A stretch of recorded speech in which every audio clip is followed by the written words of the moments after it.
Welcome back. We are now inside of a product creation screen, and what we've done is we've edited our product. And depending on when you're seeing this video, you will find that there is a license declaration that you can make with your product. You'll see it in this section called licensing.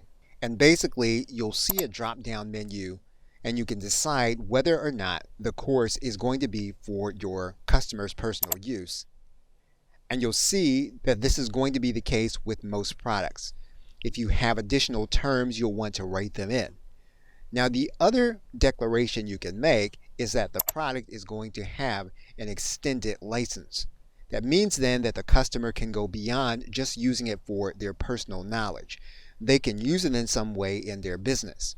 And you can declare those areas inside of the standard terms by choosing the box that applies.